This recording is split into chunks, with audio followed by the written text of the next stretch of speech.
સ્તવન કરું, સ્તવન કરું, સ્તવન કરું ઈસુ તારું. વચન સુણીને ગ્રહણ કરું સહુ, તેને પંથે ચાલું. સ્તવન કરું, સ્તવન કરું, સ્તવન કરું ઈસુ તારું. કેમ છો દર્શક મિત્રો? આજના સ્તવન કાર્યક્રમમાં આપનું પ્રેમભર્યું સ્વાગત કરું છું. મિત્રો, ગત કાર્યક્રમમાં આપણે યર્મિયાના પુસ્તકનો અભ્યાસ પૂર્ણ કર્યો. આજે આપણે યર્મિયાના વિલાપના પુસ્તકની શરૂઆત કરીશું અને તેમાંથી પ્રથમ અને બીજા અધ્યાયનો અભ્યાસ કરીશું. આ અધ્યાયમાં આપણે યરૂશાલેમનું ભારે દુઃખ અને યરૂશાલેમ પર પ્રભુનો પ્રકોપ તે વિશે ચર્ચા કરવાના છીએ. તો મિત્રો, તમારી નોટપેન લઈને આજના અભ્યાસ માટે તૈયાર થઈ જાઓ. તો ચાલો શરૂ કરીએ યર્મિયાના વિલાપના પુસ્તકનો અભ્યાસ.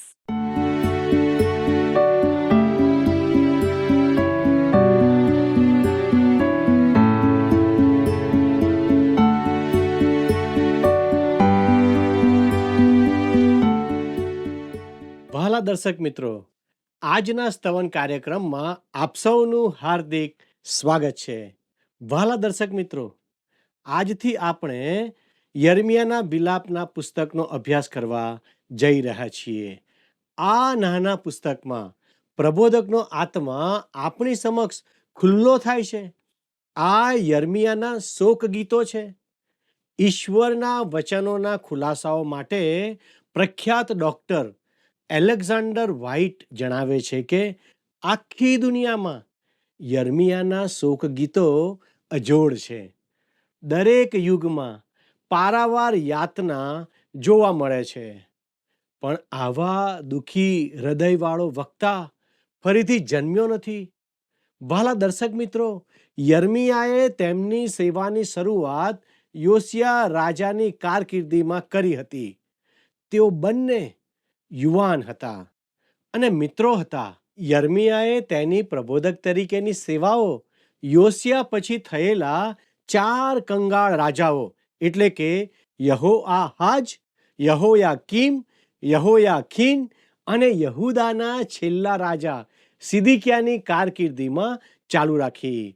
પોતાના લોકો અને દેશને ઈશ્વર તરફ પાછા વાળવાનો તેમનો સંદેશો કઠોર હતો, પરંતુ તેઓ ક્યારેય યહૂદાને અધોગતિ તરફ જતા અટકાવી શક્યા નહીં. તેઓ યરૂશાલેમના વિનાશના સાક્ષી બન્યા. તેને બળતું જોયું અને તેની હુફાળી રાખમાં બેસી ગયા. તેમના ગાલ પરથી આંસુઓ વહેવા લાગ્યા. યર્મિયાના વિલાપના પુસ્તકમાં 5 અધ્યાયનો સમાવેશ થાય છે અને દરેક અધ્યાયનું શોક ગીત મહદ અંશે અંતિમ ક્રિયાના કલ્પાંત જેવું છે. વહાલા દર્શક મિત્રો, આ શોક ગીતો અવર્ણનીય રીતે દુઃખદ છે. તેમાં આપણે યર્મિયાને યરૂશાલેમ પાસે ઊભા રહીને રડતા જોઈએ છીએ. આ પુસ્તકમાં પીડા અને રુદન સમાયેલા છે. તે દર્દ, પીડા અને કરુણતાનો પર્યાય છે. તે હૃદય વેધક, દુઃખદ, પીડાદાયક અને છીન ભીન કરનારું છે. શોક ગીતો બાઇબલની રુદનની દિવાલ સમાન છે. શોક ગીતો આપણને યર્મિયાના હૃદયની ભીતરમાં લઈ જાય છે. તેણે ઈશ્વર તરફથી મળેલો એવો સંદેશો આપ્યો કે જેનાથી તેનું હૃદય ભાંગી ગયું. તે દુઃખી અને કંગાળ હતો. તેને હૃદયભંગ થયેલા પ્રબોધક તરીકે ઓળખવામાં આવે છે. ભાલાઓ, તેનું જીવન કરુણા અને દયાથી ભરપૂર હતું. તે એકલો રડતો હતો. સામાન્ય રીતે આંસુને નબળાઈની નિશાની તરીકે સ્વીકારવામાં આવે છે. આ પુરુષ યર્મિયામાં સ્ત્રીનું હૃદય હતું. તે સંવેદનશીલ હતા, તે લાગણીશીલ હતા, તે એક માતા સમાન કોમળ હતા. આમ છતાં પવિત્ર ગ્રંથ બાઇબલમાં તેમણે સૌથી સખત અને કઠોર સંદેશો આપ્યો. તેમણે યરૂશાલેમના વિનાશનું એલાન કર્યું અને તેમણે ચુકાદો જાહેર કર્યો. લોકોને નબુખાદનેસ્સારને શરણે જવા સલાહ આપી. તેમના સંદેશાની કોઈ અસર થઈ નહીં, પણ તે અનેક સંકટોમાં આવી પડ્યા. હવે આવો કઠોર સંદેશો આપવા તમે કેવા માણસને પસંદ કરશો? શું તમે કોઈ માસૂમને પસંદ કરશો? પરંતુ ઈશ્વરે આવા કોમળ હૃદયના માણસને પસંદ કર્યા. તે કેટલા અદ્ભુત માણસ હતા. વાલા દર્શકો, હું દરેક સમયે યર્મિયાને સમજી શકતો નથી, પણ હું તેમની પ્રશંસા કરું છું અને તેમને માનની નજરે જોઉં છું. આ યર્મિયા એવો માણસ છે જે દુઃખી છે. યર્મિયા મને બીજા પણ એક વ્યક્તિની યાદ અપાવે છે જેણે યરૂશાલેમ માટે વિલાપ કર્યો હતો.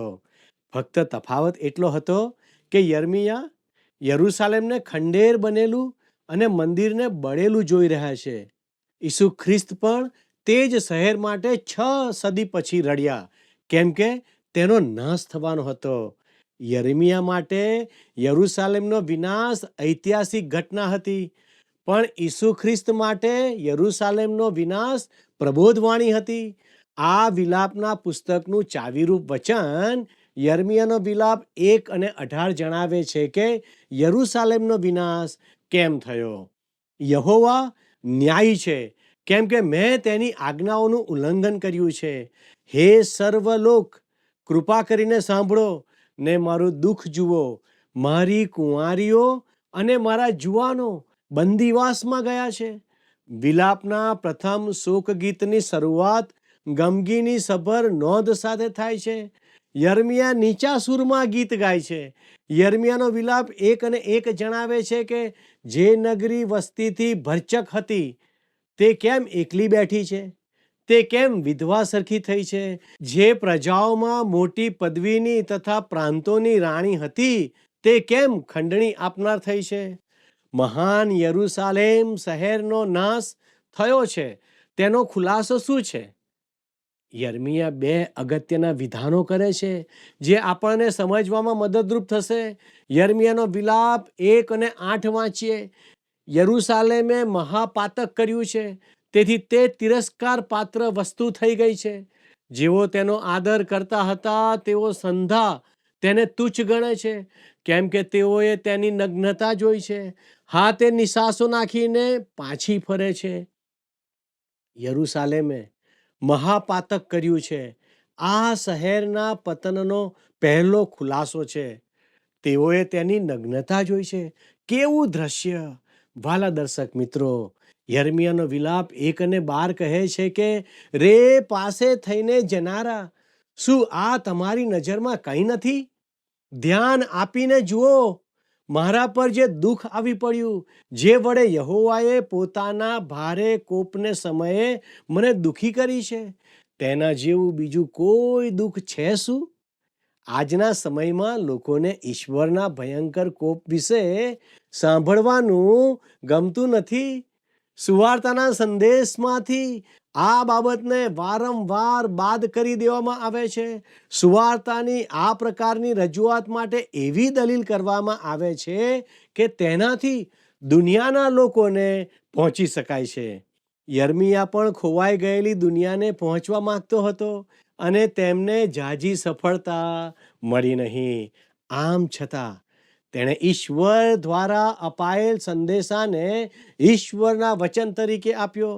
ઈશ્વરે યહૂદાનો ન્યાય કર્યો, કારણ કે તેણે પાપ કર્યું હતું અને તે આજે પણ પાપનો ન્યાય કરે છે. મિત્રો, યર્મિયાનો વિલાપ 1 અધ્યાય 18મી કલમ વાંચીએ. યહોવા ન્યાયી છે, કેમ કે મેં તેની આજ્ઞાઓનું ઉલ્લંઘન કર્યું છે. હે સર્વલોક, કૃપા કરીને સાંભળો ને મારું દુઃખ જુઓ. મારી કુંવારીઓ અને મારા જુવાનો બંદીવાસમાં ગયા છે. યર્મિયા એકલો યરૂશાલેમના વિનાશ પર દુઃખી થયો. તે રાખમાં બેસી રહીને રુદન કરે છે. શા માટે તે શહેરનો નાશ થયો? તે શહેરે પાપ કર્યું હતું. બીજો ખુલાસો, યહોવા ન્યાયી છે. ઈશ્વરે તેમ કર્યું અને ઈશ્વરે જે કર્યું તે યોગ્ય છે. આ સમજવું મુશ્કેલ છે અને મારે કહેવું જ જોઈએ કે હું તેનો સામનો કરવામાં પોતાને સંપૂર્ણપણે અસમર્થ અનુભવું છું. હું માત્ર આ માણસની પીડાને જોઈ શકું, પણ તેનો અનુભવ તો ના જ કરી શકું. હું તેના બગીચાની દિવાલ પરથી ફક્ત ડોક્યું કરી શકું, પણ તેમાં ચઢ ઉતર તો ના જ કરી શકું. તેમણે આપણને બે બાબતો જણાવી છે, કડવી અને મીઠી. યરૂશાલેમે પાપ કર્યું છે, છતાં ઈશ્વર તેને પ્રેમ કરે છે. યરૂશાલેમે મહાપાતક કર્યું છે અને યહોવા ન્યાયી છે. ઈશ્વરે તેમને પ્રેમ કર્યો, અનંતકાળનો પ્રેમ. તે તેમના પર આ શિક્ષા લાવ્યા કારણ કે તે ન્યાયી છે. હું અને તમે જે દુનિયામાં જીવીએ છીએ તેમાં ઈશ્વર એવા ઈશ્વર છે જેમનું હૃદય તમારા માટે પ્રેમ અને ઝંખનાથી ભરેલું છે. તે જો તમે તેમની તરફ પીઠ ફેરવો છો તો તે તમને પ્રેમ કરતા હોવા છતાં તમારો ન્યાય કરશે. તે આ દુનિયાના ન્યાયી ઈશ્વર છે. હું તે બધું જ સમજું છું તેની મને ખાતરી નથી, પરંતુ તેમનું વચન આપણને સ્પષ્ટ કરે છે, કેમ કે તે પ્રેમના ઈશ્વર છે. તે ન્યાયપણાના ઈશ્વર તથા પવિત્રતાના ઈશ્વર છે. ઈશ્વર જે પણ કરે છે તેમાં તે ન્યાયી છે અને સાચા છે. મારા વાલા મિત્ર, ઈશ્વર મહાન, અદ્ભુત અને ભલા છે. આપણે તેમની સાથે અયોગ્ય રીતે વર્તી શકીએ નહીં. ઈસુ તેમના સમયના ન્યાયી આગેવાનો, શાસ્ત્રીઓ અને ફરોશીઓને કહી શક્યા કે તમને અફસોસ છે, શાસ્ત્રીઓ, ફરોશીઓ, ઢોંગીઓ. શા માટે તેમણે તેમને ઢોંગીઓ કહ્યા? કારણ કે તમે વિધવાઓના ઘર ખાઈ જાઓ છો, જે માથી 23 અને 14 નોંધ્યું છે. મારા મિત્ર, જો તમારું અંગત જીવન તમારા હૃદયને, તમારા કૌટુંબિક જીવનને, તમારા વ્યવસાયને અને તમારા સામાજિક જીવનને અસર કરતું ન હોય તો તમે ઢોંગી છો. હું આ કહેતો નથી, ઈસુએ પોતે કહ્યું છે. તે આવા માણસો માટે રડ્યા હતા. મારી આંખો કોરી છે, પણ તેમની આંખો મારા અને તમારા માટે આંસુઓથી ભરેલી છે. ઓ મારા મિત્ર, તમને આટલો પ્રેમ કરનાર ઈશ્વરથી પીઠ ના ફેરવશો. જો તમે તેમ કરશો તો તે તમારા માટે દુઃખદ હશે. ઈશ્વર જે કહે છે તે કરે છે, કારણ કે તે ન્યાયી ઈશ્વર છે. તે ભૂંડાઈ સામે પોતાની આંખો બંધ રાખી શકે નહીં. જ્યારે તેમના પોતાના બાળકો તેમને આધીન ના થાય ત્યારે તેમનું હૃદય ભાંગી જાય છે, છતાં તે તેમને શિસ્તબદ્ધ કરે છે. યર્મિયા ઈશ્વરના હૃદયને આપણી સામે ખુલ્લું કરે છે. જ્યારે યર્મિયા રડે છે ત્યારે ઈશ્વર રડે છે. જ્યારે તે દુઃખી થાય છે ત્યારે ઈશ્વર દુઃખી થાય છે. જ્યારે આપણને કશું જ સમજ ના પડે ત્યારે વિશ્વાસ રાખવો અને સમજવું કે ઈશ્વર જે કંઈ કરે છે તેમાં તે ન્યાયી છે. જો કે તેમનું હૃદય ભાંગી ગયું, છતાં યરૂશાલેમનો નાશ થવા દેવામાં અને લોકોને બંદીવાસમાં દોરી જવામાં તે ન્યાયી હતા. અહીં યર્મિયા રડે છે. તે જાણવા માંગે છે કે શા માટે, અને ઈશ્વર તેમને ખાતરી આપે છે કે તે યરૂશાલેમ સાથે જે કરી રહ્યા છે તેમાં ન્યાયી અને સાચા છે. યર્મિયાને વ્યથિત કરતો બીજો પ્રશ્ન છે કે રે પાસે થઈને જનારા, શું આ તમારી નજરમાં કંઈ નથી? જે 12મી કલમમાં નોંધ્યું છે, માણસ વાસ્તવિકતા સ્વીકારવા તૈયાર નથી કે ઈશ્વર પાપથી ક્રોધિત થાય છે. તેના બદલે હકીકત એ છે કે ઈશ્વર પ્રેમ છે. પ્રેમ તે કિંમત ચૂકવી રહ્યો છે. ઈશ્વર પ્રેમ છે તે સાથે હું સંમત છું. અને ખરેખર તો મંડળીએ શીખવાની જરૂર છે કે તે પ્રેમને રોજિંદા જીવનમાં લઈ જવાનો છે. આપણે તેમ કરવામાં નિષ્ફળ ગયા છે, પરંતુ હું માનું છું કે તે આપણને આ પેઢીમાં ઈશ્વરના પ્રેમ તરફ વધુ પડતો ભાર મૂકવા તરફ દોરી ગયું છે. ઈશ્વર જે કંઈ કરે છે તેમાં તે ન્યાયી છે, પવિત્ર છે અને સાચા છે. પ્રશ્ન હજુ ત્યાં જ છે. તમારા પાપ અને તેની વિરુદ્ધ ઈશ્વરના કોપ વિશે તમે શું વિચારો છો? શું તેનો તમારા માટે કોઈ અર્થ નથી? યર્મિયા બેસીને શહેર માટે રુદન કરે છે. તેમની સાથે બીજો કોઈ રુદન કરનાર ન હતા. ઓહ, આપણને ગીતશાસ્ત્ર 137માં જણાવવામાં આવ્યું છે કે જે બંદીવાનોને બાબીલ લઈ જવામાં આવ્યા હતા, તેમને સિયોનની યાદ આવી ત્યારે તેઓ બેસીને રડ્યા હતા. તેઓ બદલો લેવા માટે પોકારતા હતા અને તે કરવાનો તેમનો હક હતો. પરંતુ તેમાં સાચા પસ્તાવાની લાગણી હતી કે પછી પકડાયેલો ચોર જેવી લાગણી હતી? તેને પકડાઈ જવાનો પસ્તાવો છે, પણ ચોરી કરવા માટે પસ્તાવો નથી. બંદીવાસમાં ગયેલા લોકો રડ્યા, પરંતુ યર્મિયા બંદીવાસમાં ગયા ન હતા. છતાં શહેરને ખંડેર થયેલું, કાટમાળમાં ફેરવાયેલું અને બળતું જોઈને રડ્યા. તે સ્વતંત્ર વ્યક્તિ હતા. તે હચમચી ગયા. તે સામેલ હતા અને ચિંતિત હતા. તેમના સંદેશાઓમાં ઈશ્વર ન્યાયી છે અને તેમણે આપણને પાપોની સજા કરવી જોઈએ. ખ્રિસ્તનું કુંવારીને પેટે જન્મવું, ખ્રિસ્તનું દૈવત્વ, તેમનું મરણ અને મરણમાંથી સજીવન થવું, તે બધું અગત્યનું છે. પણ પ્રશ્ન એ છે કે શા માટે તે મરણ પામ્યા? આ પ્રશ્ન ગીતશાસ્ત્ર 22 અને 1માં પૂછવામાં આવ્યો છે. મારા દેવ, તે મને કેમ તજી દીધો છે? આપણા પ્રભુએ જ્યારે તે વધસ્તંભે લટકતા હતા ત્યારે તે કહ્યું હતું. તે પ્રશ્નનો જવાબ આપણને તે જ ગીતમાં જોવા મળે છે. હે ઈસરાયેલના સ્ત્રોત પર બિરાજમાન, તું પવિત્ર છે. ગીતશાસ્ત્ર 22 અને 3માં તેની નોંધ છે. તે પવિત્ર છે, તે ન્યાયી છે. ખ્રિસ્ત વધસ્તંભ પર મરણ પામ્યા કારણ કે હું અને તમે પાપી છીએ, નર્ક તરફ જતા પાપીઓ છીએ. આજે વધસ્તંભને જુઓ, રે પાસે થઈને જનારા, શું આ તમારી નજરમાં કંઈ નથી? જે કલમ 12માં જણાવેલું છે. તેમણે મરવાની જરૂર ન હતી. તેમણે એ રીતે પીડા ભોગવી જેથી કોઈ માણસે તે ભોગવવું ના પડે. ઈશ્વરે તેમને તરછોડી દીધા. પણ ઈશ્વર જ્યાં સુધી તમે જીવો છો ત્યાં સુધી તમને તરછોડશે નહીં. તેમણે ખ્રિસ્તને તરછોડી દીધા જેથી તમને તરછોડવા ના પડે. શું હું તમને પૂછી શકું કે શું આ તમારી નજરમાં કંઈ નથી? મારા મિત્ર, રે પાસે થઈને જનારા, શું આ તમારી નજરમાં કંઈ નથી? મારા મિત્ર, શું તમે મને સાંભળો છો? શું તમે મને ધ્યાનથી નિહાળો છો? તે નર્કથી તમને બચાવવા વધસ્તંભ પર મરણ પામ્યા. પવિત્ર આત્મા આ દુનિયામાં ખ્રિસ્તને તારનાર તરીકે પ્રગટ કરવા અને દુનિયાને પાપથી દોષિત ઠરાવવા આવ્યા. કેવા પ્રકારનું પાપ? હત્યા, ચોરી અને તેથી પણ વધુ ખરાબ પાપ. કારણ કે તેઓ મારા પર વિશ્વાસ કરતા નથી. જે યોહાન 16 અને 9 જણાવે છે. ઈશ્વર પાસે વધસ્તંભે જડાયેલા ચોર માટે ઉપાય છે. વધસ્તંભે જડાયેલો ચોર ઉદ્ધાર પામ્યો.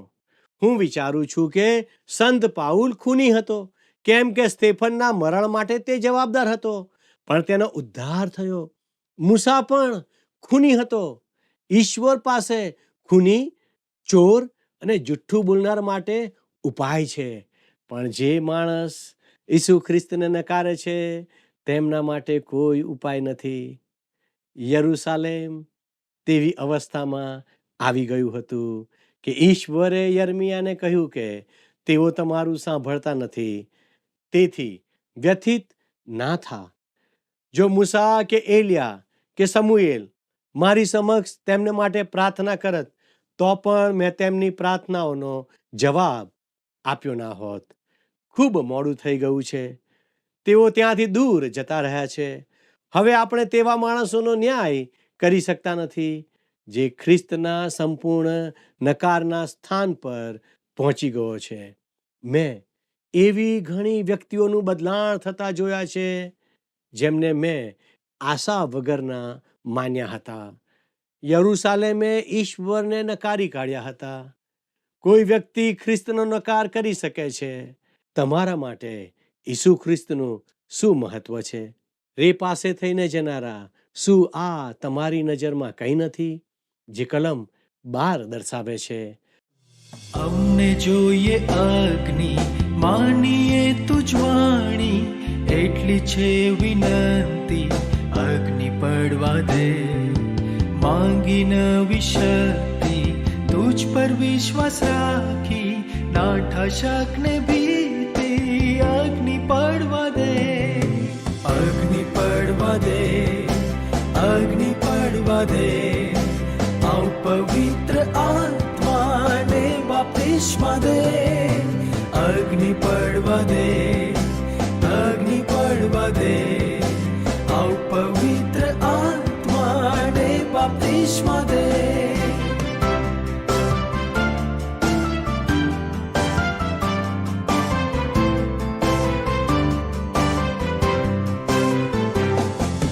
તારા પર ટેકું છું, પ્રાર્થના કરી જાતું, સૌમાં માની તારું, અગ્નિ પડવા દે. તારી ગમ સૌલાવી, મનમાં હર્ષ ઉપજાવી, સ્વર્ગી ઘંટ વગાડી, અગ્નિ પડવા દે.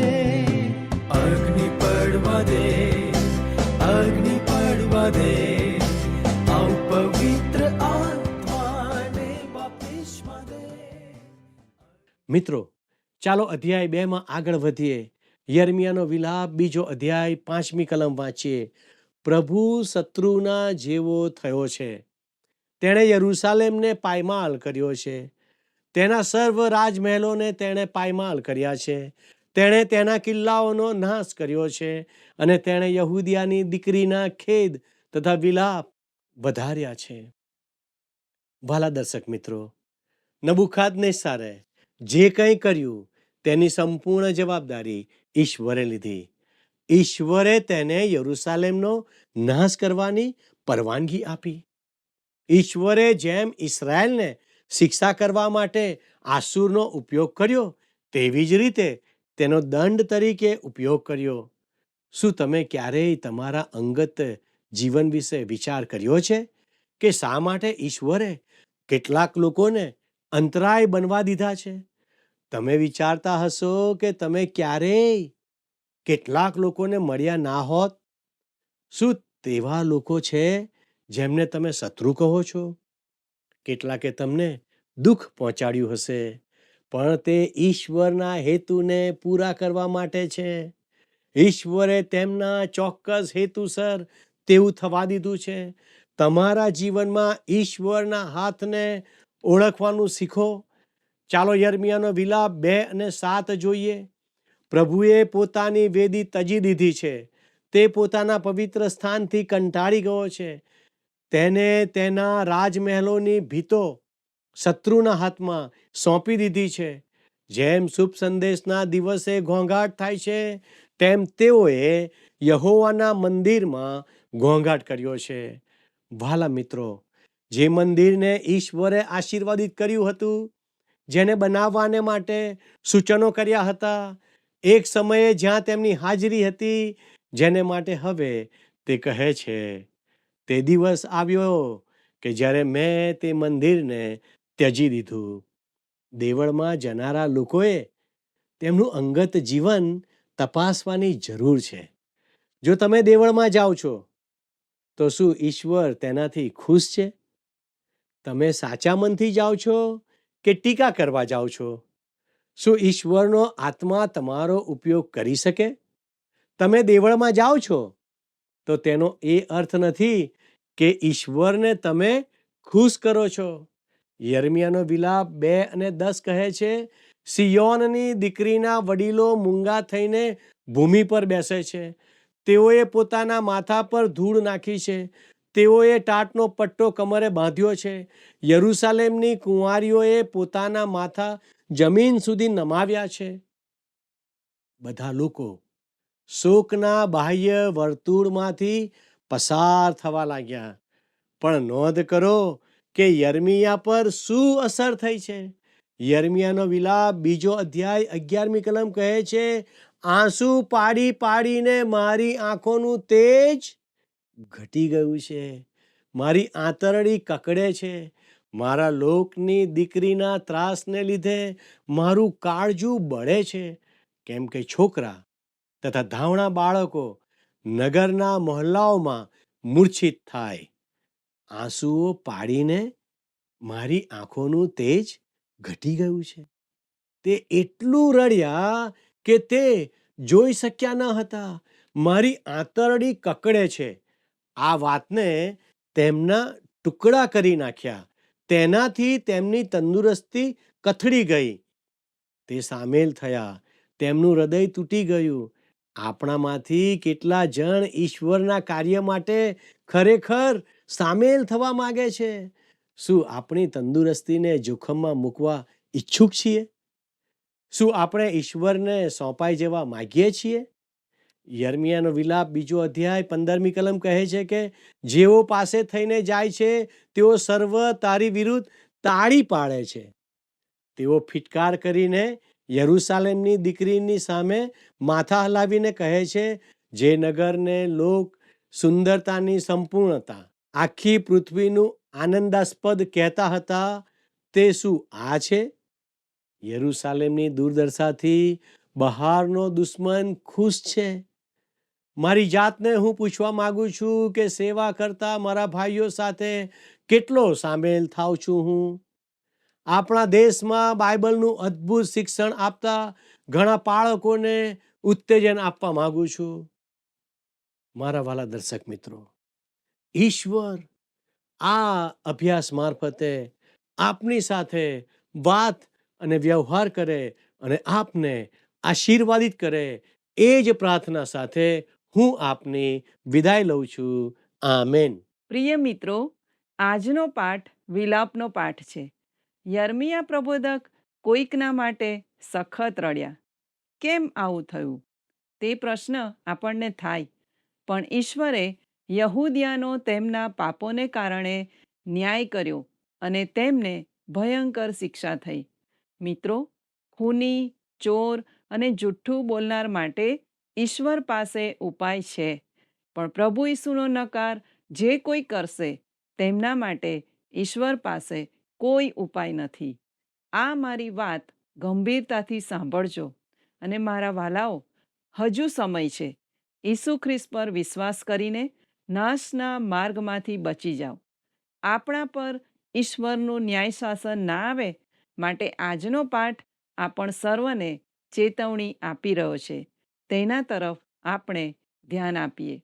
મિત્રો, આજનો પ્રશ્ન છે, આ પુસ્તકમાં પ્રબોધક કોના માટે વિલાપ કરે છે? એ યહૂદિયા, બી યરૂશાલેમ, સી મિસર, ડી નાઝરેત.